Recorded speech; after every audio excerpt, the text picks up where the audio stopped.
దత్తాత్రేయ గారు, రైతులకు సంబంధించి నిన్న ప్రపంచ ఆర్థిక వేదిక సదస్సులో సీఎం రేవంత్ రెడ్డి గారు మాట్లాడుతూ ముఖ్యంగా ప్రపంచానికి సహాయం చేసే రైతుకు అండగా ఉండాల్సినటువంటి బాధ్యత ప్రతి ప్రభుత్వానిది, ఆ విధంగా మేము ముందుకెళ్తున్నాము, రైతు భరోసా కావచ్చు, ఈ రుణమాఫీకి సంబంధించిన అంశాలను కూడా మాట్లాడుతూ ప్రస్తావించారు. మీ ఒపీనియన్ ఏంటి? ఇప్పుడు కనిపిస్తూనే ఉంది కదా జోష్ణ గారు, రేవంత్ రెడ్డి గారు ఎన్నికల ప్రచారంలో తొలి రోజు ఏమని చెప్పారు, మీరు ఎంబటే పోయి 2 లక్షల రూపాయల రుణమాఫీ తెచ్చుకోండి, ఇప్పుడు కట్టినా కూడా ఎంబటి పోయి తెచ్చుకోండి, 9వ తారీఖు నాడు మన కాంగ్రెస్ పార్టీ అధికారంలోకి వస్తుంది, 9వ తారీఖు నాడు మళ్ళీ ఇమీడియట్ గా మీకు 2 లక్షల రూపాయల రుణమాఫీ చేస్తామన్నారు. 9వ తారీఖు పోయింది, ఇవాళ జనవరి 17, 18వ తారీఖులలో మనం ఉన్నాం. అంటే అర్థమవుతుంది వాళ్ళు ఎంత మాట మీద ఉంటారు, ఎంత నిలకడగా ఉంటారు. ఇంకోటి, పెన్షనర్స్ 2 నెలలుగా నిరీక్షిస్తా ఉన్నారు. ఇప్పుడున్నటువంటి రైతులకు రైతు బంధు పడట్లేదు, రైతు భరోసా ఏదైతే వాళ్ళు మార్చి పెట్టుకున్నారో, మనం పెట్టినటువంటి రైతు బంధు పథకాన్ని వాళ్ళు రైతు భరోసాగా మార్చుకొని పెట్టుకున్నారు. మా పథకాన్ని కాపీ చేసి దాని పేరు మార్చారు అంతే. సో అందులో వాళ్ళు ఇవ్వాల్సినటువంటి ఏదైతే రైతు బంధు డబ్బులు ఉన్నాయో, రైతు భరోసా డబ్బులు ఉన్నాయో, ఇప్పటి వరకు రైతుల ఖాతాలో పడట్లేదు. చిన్న రైతులకు 1-2 ఎకరాల రైతుల ఖాతాలో మాత్రం జమ చేశారు. ఇప్పుడు 2 ఎకరాల నుంచి 15-20 ఎకరాల వరకు ఉన్నటువంటి రైతుల ఒక్కరి ఖాతాలో కూడా ఇప్పటి వరకు డబ్బులు జమ కాలేదు. సో ఆయన ప్రయత్నాలు ఏదైతే చెప్తాడు, మాటలకు చెప్పినటువంటి మాటలకు చేసినటువంటి పనులకు పొందడం లేదనేటువంటిది గ్రామీణ స్థాయిలో, నేను మొన్న సంక్రాంతి పండుగకు మా ఆదిలాబాద్ జిల్లాలో ఉన్నటువంటి చాలా గ్రామాల ప్రజలతో కలిసినప్పుడు వాళ్ళు మాట్లాడుతున్న మాట ఇది, మేము పొరపాటు చేశాం, తప్పు చేశాం, ఇప్పుడు దాన్ని ఎలా సరిదిద్దుకోవాలో మాకు అర్థం కాని పరిస్థితిలో ఉన్నాము. ఒక అవగాహన లోపమైనటువంటి వ్యక్తి మనం చూసాం. ప్రపంచ స్థాయి వేదికలుగా మాట్లాడుతున్నప్పుడు ప్రాంతీయ తత్వాన్ని గాని సొంత ఐడెంటిటీని గాని ఎవ్వరు కూడా విమర్శించుకునే ప్రయత్నం చేయరు. ఐఆమ్ ద ఒరిజినల్ అంటా ఉన్నాడు. ఏ విషయంలో ఒరిజినల్ అండి తను? ఐఎమ్ నాట్ డూప్లికేట్ అంటా ఉన్నారు. ఎవరండి ఇక్కడ డూప్లికేట్? ఇప్పుడు ముఖ్యమంత్రి రేవంత్ రెడ్డి గారు ఏమనుకుంటున్నారంటే తన సొంత ఐడెంటిటీని ప్రయత్నం, అంటే పబ్లిసిటీ చేసుకునే ప్రయత్నం చేస్తా ఉన్నాడు. అంటే ఆయనకు ఐడెంటిటీ క్రైసిస్ ఉంది, గుర్తింపు ప్రయత్నాలు, పోరాటాలు చేస్తా ఉన్నాడు. ఆయనకి ఇంకా రికగ్నైజేషన్ రావట్లేదు, ఆ మెచ్యూరిటీ రావట్లేదు.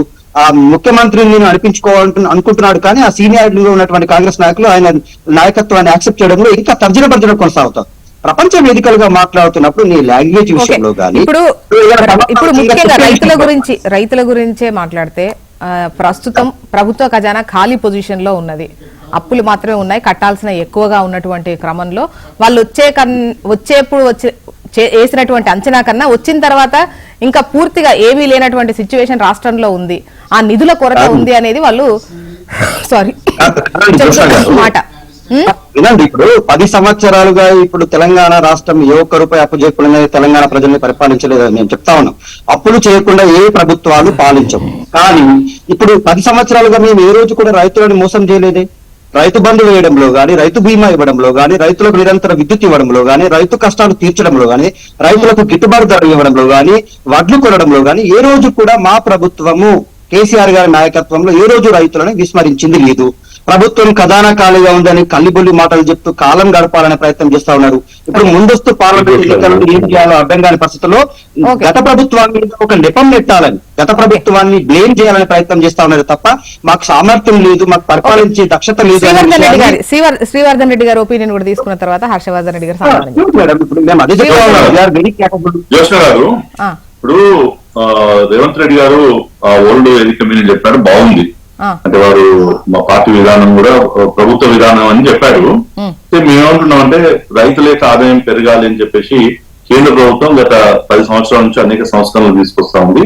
దాంట్లో మద్దతు ధర విషయంలో ఏదైతే రైతు పండించినటువంటి మద్దతు ధర అయితే 1300-1400 రూపాయలు వరి ఉంటే ఈ రోజు 2200 రూపాయలకు మద్దతు ధర కేంద్రం ఇచ్చింది.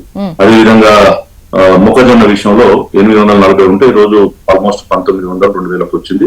పత్తి కూడా ఆ విధంగా వచ్చింది. సో ప్రభుత్వాలుగా రైతుల కోసం నిలబడాలి అని అన్నప్పుడు ప్రభుత్వం నుంచి సహకారం అందించాల్సిన విషయంలో ఇలా యూరియాకు సంబంధించి సబ్సిడీ మీద కేంద్ర ప్రభుత్వం రైతుల కోసం ఆదుకుంటా ఉంది. అయితే ఈ ప్రభుత్వం ఏదైతే రేవంత్ రెడ్డి గారు మన ఎన్నికల ముందు రైతుల కోసం ఇచ్చినటువంటి ప్రధానమైనటువంటి హామీలు 3 ఉన్నాయి. ఒకటి 500 రూపాయలు అడిషనల్ గా వరికి క్వింటల్ మద్దతు ధర ఇస్తామని చెప్పాడు. ఇప్పటికీ ఈ సీజన్ అయిపోయింది, ఎక్కడ కూడా దాని గురించి మేమేమంటున్నాం అంటే వాళ్ళకు ఉన్నటువంటి 8 గ్యారెంటీలు, వాళ్ళు ఇచ్చినటువంటి 6 గ్యారెంటీలు ప్లస్ 420 హామీలు ఏవైతుందో దాని గురించి అడగట్లేదు. ఈ రోజు ఇమీడియట్లీ జరగాల్సిన దాంట్లో రైతులకు 500 రూపాయలు ధాన్యానికి అదనంగా ఇస్తున్నారు, ఎందుకు ఇవ్వలేదు? ఇలా వేదికల మీద మాట్లాడడం కాదు, పని కూడా ప్రభుత్వం అంటే వాళ్ళ యొక్క చేతుల్లో చూపించాలి. ఇలా 500 రూపాయలు ఇవ్వాల్సిన అయిపోయింది కదా, కొంటా ఉంది. ఒకవైపు ధాన్యం కళ్ళల్లో ఉంది, కొనుక్కుంటున్నారు. మరి వాళ్ళ రైతులకు ఎప్పుడు ఇస్తారు? ఒకటి. రెండోది, ప్రభుత్వం ఏమన్నది రివ్యూ చేయలేము, గత ప్రభుత్వం లాగానే రైతులందరికీ కూడా పెట్టుబడి సహాయం ఈసారి సేమ్ ఇస్తని చెప్పారు. ఎందుకు వేయలేకపోతున్నారు? రెండోది. మూడోది, ఇలా రైతులకు ఇంతకుముందు చెప్పినట్టు 2 లక్షల రూపాయలు రుణమాఫీ అనేది, ఈ అన్ని కూడా ఇప్పుడు జరగాల్సిన అంశాలు. సరే, మిగతావి పెట్టుబడి ఆయన అనుకున్నటువంటి ఓ ప్రాజెక్టు కట్టాలనుకుంటే కొంచెం సమయం పడుతుంది, దానికోసం ప్రణాళికలు ఉంటాయి, డిపిఆర్లు ఉంటాయి, ఇవన్నీ ఉంటాయి. సో ఇవన్నీ ఇవ్వడానికి ఇవన్నీ అవసరం లేదు. సో అట్లని గత ప్రభుత్వం చేసినట్టు అప్పులు ఉన్నాయి, గత ప్రభుత్వం మీద నేపథ్యం చేయించి ఇవాళ ఈ ప్రజలు మోసం చేస్తే తెలంగాణ ప్రజలు ఎవరైతే ఊరుకోరు. ఒకటి. రెండవది, ప్రభుత్వం ఏదైతే చెప్తా ఉందో, ఇవాళ నేను ఒకటే అడుగుతా ఉన్నా, ఈ ప్రభుత్వానికి కేంద్రం ఏదైతే రైతుల కోసం ఫసల్ బీమాని తీసుకుని వచ్చింది, ఇవాళ కేంద్ర ప్రభుత్వం రైతులకు అండగా ఉంది. సో మనం ఈ రాష్ట్ర ప్రభుత్వం ఆ యొక్క ఫసల్ బీమాను ఇక్కడ ఈ రాష్ట్రంలో ఇంప్లిమెంటేషన్ చేస్తే ఎవరి మీద రైతులు ఆధారపడాల్సిన అవసరం లేదు. సో రైతులకు ఒకవేళ వర్షాలు పడకుండా పంటలు పండకపోయినా ఒక రైతుకు రావాల్సినటువంటి ఇవాళ 300 రూపాయలు వరికి కట్టుకుంటే 37 రూపాయలు నష్టం జరిగితే ఆ యొక్క ఇన్సూరెన్స్ వచ్చేటువంటి విధానం కేంద్రం తీసుకొచ్చింది. సో ఇవాళ మీరు ఈ రాష్ట్ర ప్రభుత్వం నిజంగా కూడా రేవంత్ రెడ్డి గారికి చిత్తశుద్ధిలో ఉంటే దీనికోసం పనిచేయాలి, ఇది ఇంప్లిమెంటేషన్ చేయాలి. రెండోది, ఆయన మా పాలమూరు జిల్లా బిడ్డ. ఇవాళ పాలమూరు జిల్లాలో మేమంతా కూడా గత ఈ యొక్క ఉమ్మడి ఆంధ్రప్రదేశ్ లో మా జిల్లాకు జరిగినంత అన్యాయంగా 45 లక్షల మందిలో ఇలా 15 లక్షల మంది వరుసగా వేరే వేరే దేశంలో మేమందరూ కూడా పనిచేస్తా ఉన్నాం. ఈ దేశంలో కట్టిన ప్రతి ప్రాజెక్ట్ లో పాలమూరు బిడ్డ యొక్క శ్రమదానం ఉంది, రక్తం చిందించినటువంటి చరిత్ర ఉంది. సో ఇవాళ రైతులకు నిజంగా అండగా నిలబడాల్సిన దాంట్లో మా కృష్ణా జిల్లా ఏదైతే ఉందో మా పాలమూరు జిల్లాకు ఇలా మేము అడుగుతున్నది ఎందుకంటే ఆయన ఈ జిల్లా నుంచి ఒక ముఖ్యమంత్రి అయ్యారు.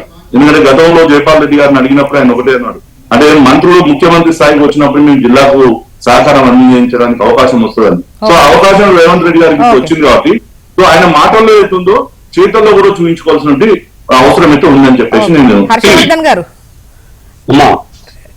ఇప్పుడు అంటే ఎన్నికల్లో ఇచ్చినటువంటి హామీ, అటు రైతు భరోసా కావచ్చు, రుణమాఫీ కావచ్చు, బోనస్ కావచ్చు 500 రూపీస్, వీటికి సంబంధించి పెన్షన్లు కూడా ఇంతవరకు పడనటువంటి పరిస్థితులు ఉన్నాయి అని చెప్పేసి అంటున్నారు. అంటే గత ప్రభుత్వం మీద నెపన్నెట్టి ప్రస్తుతం కాలం వెల్లదీస్తోంది ప్రస్తుత ప్రభుత్వం.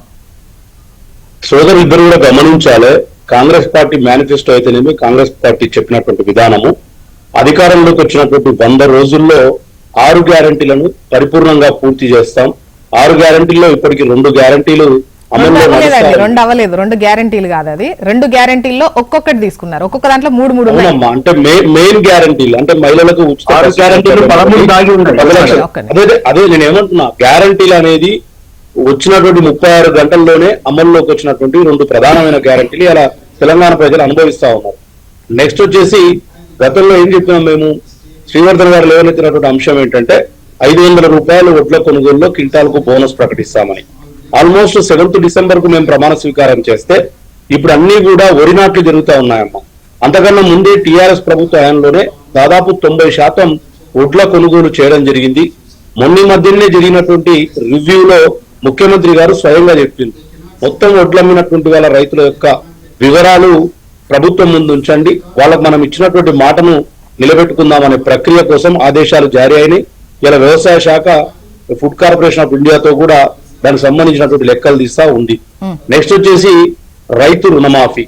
ఎగ్జాక్ట్లీ గతంలో ప్రభుత్వాల మాదిరిగా రుణమాఫీ చేస్తామని వడ్డీలు కూడా పూర్తిగా మాఫీ చేయకుండా 5 ఏళ్ల కాలం గడిపినటువంటి ప్రభుత్వంగా కాకుండా ఏక మొత్తంలో 2 లక్షల రూపాయల రుణాలని మాఫీ చేయడానికి గత ప్రభుత్వం మిగిల్చిపోయినటువంటి ఖజానాను మొత్తంగా కూడా చూస్తే అవకాశం లేని క్రమంలో ఇవాళ రైతుల కోసం ఒక కార్పొరేషన్ ఏర్పాటు చేసి 32,000 కోట్లతో డెఫినెట్లీ గా రుణమాఫీ మొత్తం చేయాలని ఇలా ప్రభుత్వం కృతనిశ్చయంతో ఉంది. ఇక మూడవది రైతు భరోసా. ఇక సోదరులు దత్తాత్రేయ గారు మాట్లాడుతుంటే నాకు నవ్వు వస్తుంది. పోయిన సంవత్సరాన్నే మనం క్రైటీరియా తీసుకుందాం. పోయిన సంవత్సరం డిసెంబర్ 9న అంటే 9న రైతు భరోసా ఏదైతే రైతు బంధు ఉందో దాన్ని ప్రారంభించిన టీఆర్ఎస్ ఫిబ్రవరి చివరి నాటికి కూడా లాక్కెళ్లి ఇప్పటికీ 10 ఎకరాలు దాటిన రైతులకు 2022 అమ్మా, నేను చెప్తున్నది 23 నేను చెప్తున్నది ఈసారి కాదు, 23 10 ఎకరాలకు దాటిన వాళ్ళకి ఈ రోజు మనం మాట్లాడుతున్న టైం కూడా రాని ఉదంతం తెలంగాణ ప్రజలకు తెలుసు సోదర. కాబట్టి ఇవాళ 2 ఎకరాల లోపు ఉన్న వాళ్ళకు వేయడం జరిగింది. కేంద్ర ప్రభుత్వం నుంచి మనకు వస్తున్నటువంటి 9,000 రూపాయల రుణ అంటే హర్షవర్ధన్ గారు దీనిపైన ఒక క్లారిటీ రావాలండి. అంటే ఈసారి ఇచ్చేటువంటి రైతు భరోసా గత ప్రభుత్వం ఇచ్చినట్టుగానే మొత్తం అందరికీ ఇస్తారా, లేదంటే ఇక్కడ 7.5 10 acres వరకు ఏదన్నా ఒక క్లారిటీ ఉందా? మేడం నేను చెప్పలేండి, నేను అదే చెప్తా ఉన్నా. ఇప్పుడు మనము రాష్ట్ర ఖజానా ఖాళీ అయినటువంటి క్రమంలో కేంద్ర ప్రభుత్వం నుంచి రావాల్సినటువంటి రుణం 9,000 కోట్ల రూపాయల మంజూరిని మేము మొన్ననే మా వ్యవసాయ శాఖ అధికారులు కానీ లేదా ముఖ్యమంత్రి గారు చెప్పింది, ఖచ్చితంగా ఫిబ్రవరి 2nd వీక్ వరకు ప్రతి రైతుకు కూడా రైతు బంధు అందుతుంది అని. దానికి సంబంధించినటువంటి విధి విధానాలను కూడా దావోస్కి వెళ్ళొచ్చిన తర్వాత ప్రకటిస్తానని కూడా ముఖ్యమంత్రి గారు చెప్పింది. ఇప్పుడు ఏముందంటే ప్రతిపక్షాలకు అన్ని ఈ రోజే కావాలంటే ఆర్థికానికి సంబంధించినటువంటి అంశాలు దట్టు టిఆర్ఎస్ మొత్తాన్ని కూడా నాకిడిచి పెట్టిపోయింది. లిక్కర్ సంబంధించినటువంటి డిసెంబర్ రావాల్సిన అమౌంట్ ను కూడా అక్టోబర్ లోనే ఎన్క్యాష్ చేసుకుని ₹1 కూడా మిగిల్చకుండా పోయిన టిఆర్ఎస్ ప్రభుత్వం ఇవాళ నీతులు చెప్తా ఉంటే ప్రజలు గమనిస్తున్నారు. మరి సోదరుడికి ఏ ఆదిలాబాద్ జిల్లాలో చెప్పిందో పాపం గాని, అయ్యో తప్పు చేసినామని. తప్పు కాదు, ఇలా మహిళల ఇంటి దగ్గరికి వెళ్ళి అడుగు ఎంత ఉత్సాహంగా ఉన్నారు. నిరుద్యోగులు ఇవాళ నోటిఫికేషన్లు హర్షవర్ధన్ రెడ్డి గారు ఈ హామీ ఇచ్చినప్పుడు ఇవన్నీ మీకు ఒక ఎస్టిమేషన్ ఉంది కదా, ఇంత లెక్క, ఇంత అప్పు పత్రం, ఇంత మీరు జోష్నా గారు ఎస్టిమేషన్స్ ఉన్నాయి కాబట్టి ఇవాళ ఒక రైతుల కోసం ఒక 32,000 కార్పొరేషన్ ఎస్టిమేషన్స్ ఉన్నాయి కాబట్టి 100 రోజుల్లో పూర్తి చేస్తామని హామీ ఇవ్వడం. ఇవాళకి ఎంతమ్మా, కేవలం 42 రోజులే అవుతుంది. ఇవాళకి ఇంకా 58 రోజులు మిగిలి ఉంది. ఇప్పటికే మేము ఒక దాదాపు 20% హామీలు కానీ అన్ని మేము నెరవేరుస్తా ఉన్నాం. ఇక పెన్షనర్ల గురించి చెప్తున్నాడు. మరి అందరికీ 1వ తారీఖున మేము జీతాలు వేయడం మొదలు పెట్టినాం జనవరి 1st నుంచి. గతంలో 20వ తారీఖు 25వ తారీఖు వస్తే కూడా జీతాలు లేని పరిస్థితి. ఇవాళ అన్ని బిల్లులు కూడా 10,000 రూపాయల లోపల ఉన్నటువంటి పెండింగ్ బిల్లు అన్నిటి కూడా మొన్నటువంటి వేయడం ప్రారంభించడం.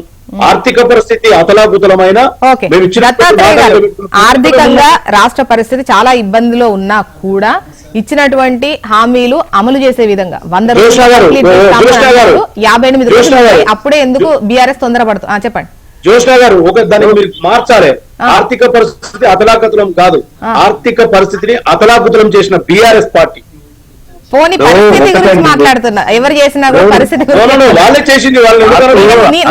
చేసింది. ఒకటండి, ఆకాశానికి నేలకున్నంత దూరంలో ఉన్నటువంటి హామీలను ఇచ్చి ప్రజలకు అసలు అసాధ్యాన్ని సుసాధ్యం చేస్తామని కల్లిబుల్లి మాటలు చెప్పి ప్రజలని నమ్మబలికి ఓట్లు వేసే వరకు ఓడమల్లన్న, ఓట్లు వేసిన తర్వాత బోడమల్లన్న అన్నట్టు చందంగా చేసి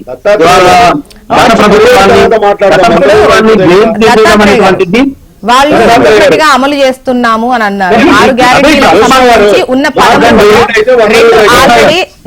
ఆల్రెడీ స్టార్ట్ చేశాము, మిగతా ఒక 11 ఉన్నాయి. అవి ఈ లోపు ఈ 100 రోజుల్లో చేస్తారు. ఆ 100 రోజుల్లో 58 రోజులు ఉన్నాయి కదా, ఎందుకు అప్పుడే అంటున్నారు?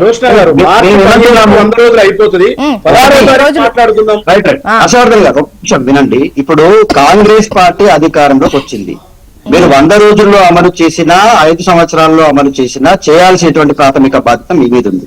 ప్రజలు మిమ్మల్ని విశ్వసించారు, లేకపోతే మీరు ఊహించని రిజల్ట్ వచ్చింది. మీరు అనుకోలేదు మీరు అధికారంలోకి వస్తామని చెప్పేసి హామీలు ఇచ్చినట్టుగా కనిపిస్తలేదు. తెలంగాణ ప్రజలందరూ మేధావులు, చాలా మంది మేధావులు ఇదే డిబేట్స్ లో డిస్కషన్స్ లో చెప్పిన విషయం ఏంటంటే ఇవన్నీ అమలు చేయాలంటే చాలా సంవత్సరాలు పడుతుంది, బడ్జెట్ ఇప్పుడు ఉన్నటువంటి బడ్జెట్ కెపాసిటీలో ఇవి అసాధ్యం అని చెప్పి చెప్పారు. సో ఇప్పుడు అధికారంలోకి వచ్చారు కాబట్టి ఏం చేయాలో అర్థం కాని పరిస్థితుల్లో గత ప్రభుత్వం ఖాళీ ఖజానా అనేటువంటిది ఒకటి రాసుకొని పెట్టుకున్నారు ముందర. మీరు దాన్ని పదే ఉచ్చరించడం తప్ప చేసేదేం లేదు. మేమేమంటా ఉన్నామంటే మీరు అసాధ్యం కానిటువంటి సాధ్యం కాని హామీలను ఇచ్చుకొని ఇప్పుడు రైతులకు ఇంతకుముందుగా నేను మాట్లాడుతున్నట్టుగా రైతులకు ఇవ్వాల్సినటువంటి విషయంలో కౌలు రైతులకు కూడా మేము ఇస్తామని మాటలు చెప్పింది. ఆ కౌలు రైతులు నిరీక్షిస్తా ఉన్నారు. మీరు 12,000 రూపాయల నుంచి 15,000 రూపాయలు కౌలు రైతులకు ఇస్తామన్నారు.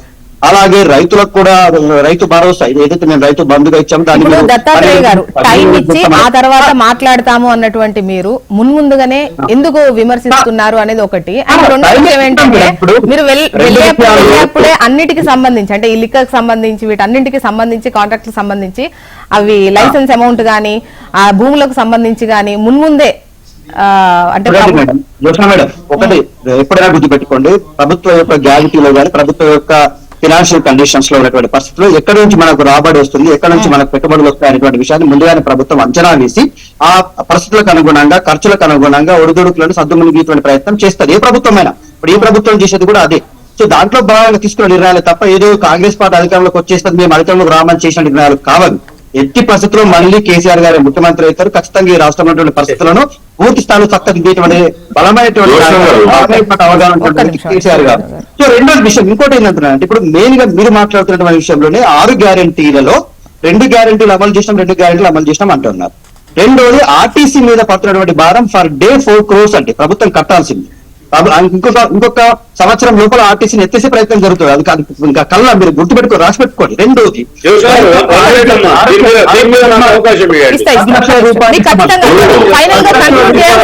హర్షవర్ధన్ గారు, ఎందుకంటే పెట్టండి 10 లక్షల రూపాయలు రైతు శ్రీవర్ధన్ రెడ్డి గారు.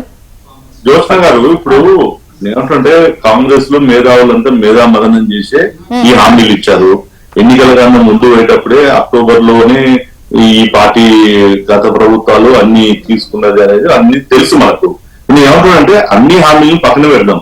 రైతులకు సంబంధించి మాత్రం వెంటనే మనం అడుగుతున్నది ఏంటంటే మిగతా దాంట్ల గురించి కాదు. రెండోది, వీళ్ళు ఇచ్చిన ఏదైతే హామీలు ఉన్నావో 2 కూడా ప్రభుత్వం మీద భారం పడిన హామీలు అమలు చేశారండి. ఇలా ఆర్టీసీని ఏదైతే ఉందో ఇలా ఆర్టీసీ వాళ్ళు కొట్లాడుకుంటున్నారు. ఇలా జరుగుతున్నటువంటి పరిణామాలు ఏంది? ఇలా గ్రామాలకు బస్సులు లేవని చెప్పేసి గత ప్రభుత్వంలోనే చాలా గొడవలు జరిగాయి. ఇలా ఈ ప్రభుత్వం వచ్చిన తర్వాత మౌలికమైనటువంటి వసతులు పెంచకుండా ఈ నిర్ణయం కారణంగా ఈ రోజు ప్రతిరోజు ఎవరైతే పోవాల్సిన పేదోడు, మధ్యతరగతి పోవాల్సిన ఈ రోజు చేరుకోలేకపోతా ఉన్నాడు. వారి గమ్యస్థానానికి చేరుకోలేకపోతున్నటువంటి సందర్భాలు చాలా ఉన్నాయి. ఎంతో ఇబ్బందులు పడతా ఉన్నారు. అదేవిధంగా సేమ్ టైం అటువైపు ఆటోలో యొక్క సమస్యలు వచ్చినాయి. నేను ఏమంటే ఒక నిర్ణయం తీసుకునేటప్పుడు ఇబ్బందులు వస్తాయి, దాన్ని పక్కన పెట్టినా ఇలా ఈ ప్రభుత్వం తన చేతికుంటా పడినటువంటి నిర్ణయాలు తీసుకున్నది. రెండోది ఏంది, 10 లక్షల హామీ ఉంది. దాంట్లో ఆల్రెడీ కేంద్రం 5 లక్షల రూపాయలు ఆయుష్మాన్ భారత్ లో ఆల్రెడీ పే చేస్తా ఉంది. సో 5 లక్షలు అదనంగా వీళ్ళు చేయాలి. కానీ ఈ రోజు కూడా విధి విధానాలు లేక నేను ఈ మధ్యనే చెప్తున్నా, మా షాద్నగర్ సంబంధించి ఒక దళిత యువకుడు ఇదే మీన్స్ పోతే మనకి యాక్సిడెంట్ జరిగితే దాంట్లో కొన్నింటికి ఆరోగ్యశ్రీ వర్తిస్తుంది, కొన్నింటికి వర్తించదని చెప్పేసి వాడు ఈ రోజు 3 లక్షల రూపాయలు వానికి ఉన్నటువంటి స్థలాన్ని అమ్మి కట్టి ఇలా చేరవలసిన పరిస్థితి ఉంది. అంటే నేను ఎగ్జాంపుల్ చెప్తున్నా. ఇలా రాష్ట్రంలో ఉన్నటువంటి 10 లక్షల రూపాయలు ఏదైతే స్కీమ్ ఇచ్చారో ఇది ఇంకా స్పష్టంగా వీళ్లకు విధి విధానాలు ఇవ్వలేదు. ఇలా ప్రైవేట్ సెక్టర్ లో ఉన్నటువంటి వాళ్ళు కూడా ఇంకా పట్టుకోవట్లేదు. సో అందుకోసం ఇవి ప్రభుత్వం మేము ఏమంటున్నాం అంటే హర్షవర్ధన్ రెడ్డి గారిని ఎన్నెన్నో హామీలు ఇవ్వండి, సంవత్సరం కొన్ని ఉన్నాయి, 5 ఏళ్లలో మీరు తీర్చండి. కానీ ప్రధానమైనటువంటి ఏవైతే ఉన్నావో రైతులకు సంబంధించి ఈ నెలలో మనం తీసుకోవాల్సిన నిర్ణయాలు ఉన్నాయి. సో దీని గురించి మీరు ఆలోచన చేసి రైతుల కోసం మీరు అందరూ నిలబడండి. ఓకే, హర్షవర్ధన్ గారు. జ్యోత్స్న గారు, ముందేందంటే ఆర్టీసీ గురించి సోదరులు దత్తాత్రేయ గారు మాట్లాడుతూ ఆర్టీసీని మూసేస్తారన్నారు. నిజంగా అది మా కాంగ్రెస్ పార్టీ మేనిఫెస్టోలో ఉన్నటువంటి ప్రధాన అంశం ఏంటంటే ఉచితంగా మహిళలకు అందరికీ కూడా బస్ సౌకర్యం కల్పించాలని. ఇవాళ ఆ బస్ సౌకర్యం పొందుతా ఉన్నారు దత్తాత్రేయ గారు. 374 కోట్ల రూపాయలను ఆర్థిక శాఖ ఉచిత బస్సు ప్రయాణం అయిన మరుసటి రోజే భట్టి విక్రమార్క గారు రిలీజ్ చేసినటువంటి ఉదంతాన్ని మీరు గమనించాలి. మేము ఆర్టీసీని మూసేస్తే మా హామీ పూర్తిగా కొలాప్స్ అయిపోతుంది. మా హామీని నిలబెట్టుకోవడం కోసమైనా మేము 5 ఏళ్లను ఆర్టీసీని కాపాడుతామనే విషయం మీకు అర్థం కావట్లేదు. జోషా గారు, నేను డిస్టర్బ్ చేయదు ప్లీజ్, తను అడిగిన కాబట్టి చెప్తాను. ఇలా ఆర్టీసీలో ప్రయాణం చేస్తున్నందువల్ల మహిళలు గ్రామాలకు బస్సు సౌకర్యం లేదని శ్రీవర్ధన్ గారు అన్నారు. నేను నిన్న ఎగ్జాంపుల్ చెప్తామా, దేవరకద్ర కాన్స్టిట్యున్సీలో మొన్న పండగ రోజు మన కొత్తకోట నుంచి చెర్లపల్లెలో ఒక ఊరు ఉంటుంది, 12 కిలోమీటర్లు. ఒక బస్సును ఆ ఊరికి టిఆర్ఎస్ ప్రభుత్వంలో ఆ ఊరుకున్న బస్సు మానేస్తే మేము వచ్చి మొన్న మా మిత్రుడు అక్కడ ఎమ్మెల్యే గారు మేమిద్దరం కలిసిపోయి అక్కడ బస్సులు వేసినాము. ఇంకొకటి మీరు అప్డేట్ ఇవ్వాలి దత్తాత్రేయ గారు, 2500 కొత్త బస్సులు కొనడానికి కసరత్తు చేయమని ముఖ్యమంత్రి గారు ఆదేశించిన విషయం అన్ని పత్రికల్లో వచ్చింది. దత్తాత్రేయ గారు కూడా గమనించాలి. ఆర్టీసీని మూసేసినట్టుంటే 2500 బస్సులు ఎందుకు కొంటాము, దానికి కండక్టర్ల డ్రైవర్ ఫైనల్ గా ఈ నెలలో చేయాల్సినటువంటి టైం అయిపోతుంది. ఈ నెలలో 30 సెకండ్స్ లో చెప్పేస్తా. ఈ నెలలో శ్రీవర్ధన్ గారు అన్నట్టు డెఫినెట్లీ రైతుల ప్రియారిటీ ఉంటుంది శ్రీవర్ధన్. ఎందుకంటే కేంద్ర ప్రభుత్వం నుంచి వచ్చే డబ్బులను మొత్తాన్ని కూడా రైతు బంధు అంటే రైతు భరోసా కింద మేము ఇవ్వబోతా ఉన్నాం. కేవలం రైతు రుణమాఫీ అనేది కార్పొరేషన్ విధి విధానాలు రూపొందుతా ఉన్నాయి.